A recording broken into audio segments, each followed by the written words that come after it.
Another day, U.S. taxpayers are funneling money over to the Israel project in the Middle East. This was just announced today. The Pentagon has awarded $8.58 billion for Israel's new fighter jets.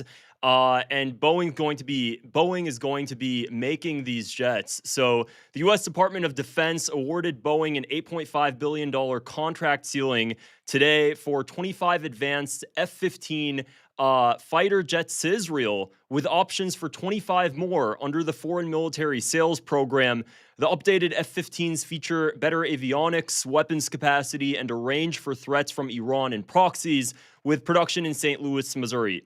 This is set to wrap up by 2035, and it says, and sustain hundreds of jobs, because they really try to sell to Americans that this is somehow beneficial to America, and it's not. Now, if you're wondering, well, Wally, is Israel paying for these fighter jets? No, Israel never pays for anything. They try to sell it off to you that Israel is paying for this, but where is this actually coming from? Well, here's a Times of Israel article. Let me go ahead and share my screen here so you guys can see that.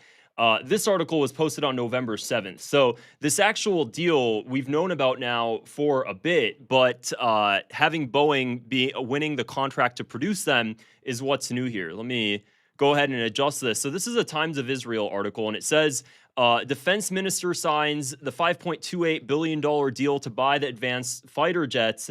Israel signed the deal on Wednesday to produce a squadron of advanced fighter jets to be financed by Washington's military aid, the defense ministry announced.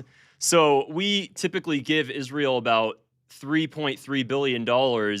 We've given Israel much more money than that since October 7th. But on paper, at minimum, Israel gets about $3.3 billion a year. And that's not including in the event of a crisis or war or whatever else, in which case we're just spending money to Israel all the time. But on paper, it says that we give Israel $3.3 billion a year. Now, this is the thing that makes America's relationship with Israel so damn parasitic that most people don't know about. You'd assume that, we give Israel this $3.3 billion a year, and just like any other country, this is military aid that they get to then spend on U.S. weaponry, purchasing U.S. military equipment. Well, here's the thing that makes Israel distinct from every other country, is that U.S. Legislation makes it so that way Israel gets the money in a lump sum. It gets the money in a lump sum in the beginning of every fiscal year. So it's not getting it over the course of a year. It's getting it all at once.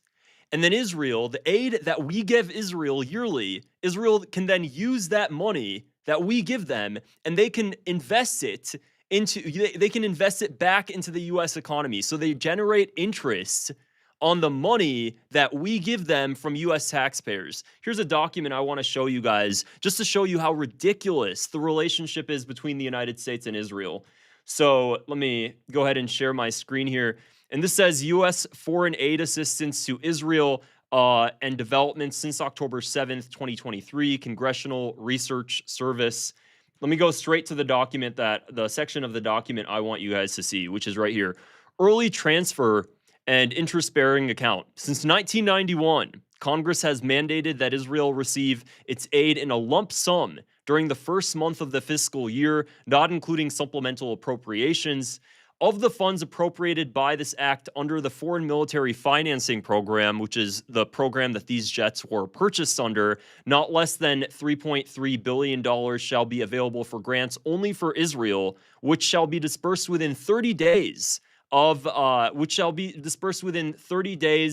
enactment of this act. Once dispersed, Israel's military aid is transferred to an interest-bearing account with the U.S. Federal Reserve Bank. In the past, Israel's used interest collected on its military aid to pay down, among other things, its bilateral debt to the United States government agencies. Do you guys understand what it's saying? So basically, we give Israel $3.3 billion in aid, and then also Israel has debt to pay us back. Well, Israel generates interest on the aid that we give them, and then they use the interest to pay off the debt that they might owe us. So we're basically U.S. taxpayers are funneling all of this. This is what it is. It's like if I give you a gift, if I give you some money and then you decide to invest the money in whatever and in me and whatever else, you start accruing interest from US taxpayers ultimately, and you end up using that interest to pay off previous debt. And it's only for Israel we do it. We have this sort of relationship where we allow them to get the money early. They put it into an interest-bearing account. They get it all in one big lump sum. Only Israel has this weird parasitic relationship. For what reason? You can ask AIPAC.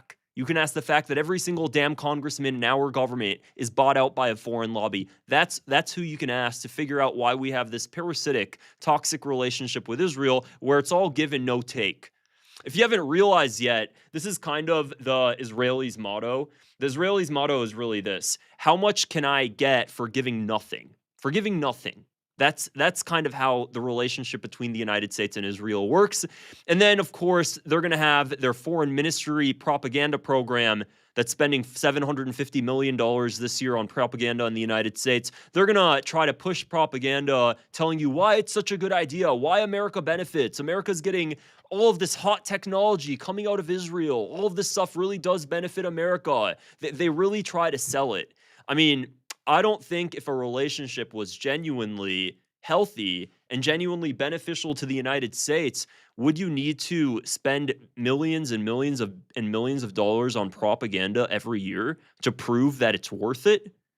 Typically, when something is genuinely a good investment, you wouldn't need propaganda to try to sell the fact that Americans somehow benefit from this parasitic relationship. It would just be pretty evident. But for some reason, Israel feels the need to spend millions of dollars on propaganda explaining to us why, when we give them money and they accrue interest on it, and they're getting US military equipment.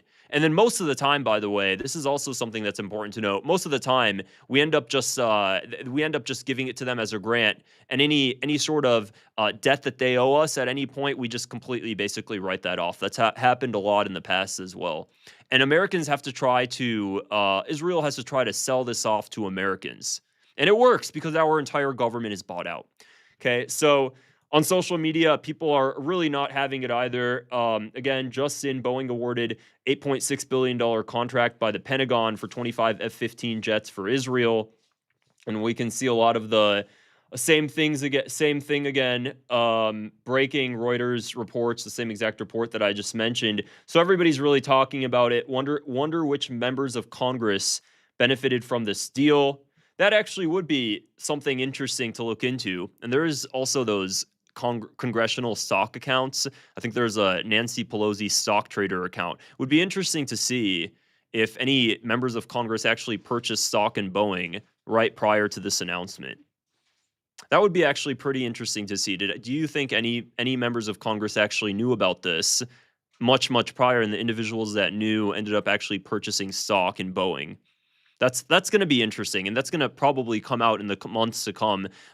So that'll be pretty interesting to see if somebody hasn't already started looking into that. I'm sure we're going to find that out, because also what's really funny, what's funny to notice is whenever something like this happens, a big contract goes to one of these arms manufacturers or whatever else, there's always somebody in Congress who buys a ton of stocks right before the deal gets announced to the public. That's always somehow how it works out. Just miraculously, they always end up becoming millionaires the second they go into government.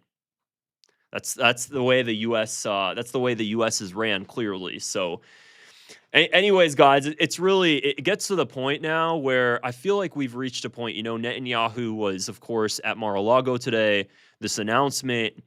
Congress completely bought out by AIPAC. It reaches a point where you're like, where are we headed from here? Is this consistent? Is this just going to be the way things are? Because I don't realistically see how things can change from where we're at now. There's a complete entrenchment. You can't undo this. You can't undo this. That's really it. That's all I have to say. Let me know your thoughts in the comments below, and I guess we'll just see how things go from here. Let me know your thoughts, and also please click the subscribe button below if you want to see more of my videos, and give it a thumbs up.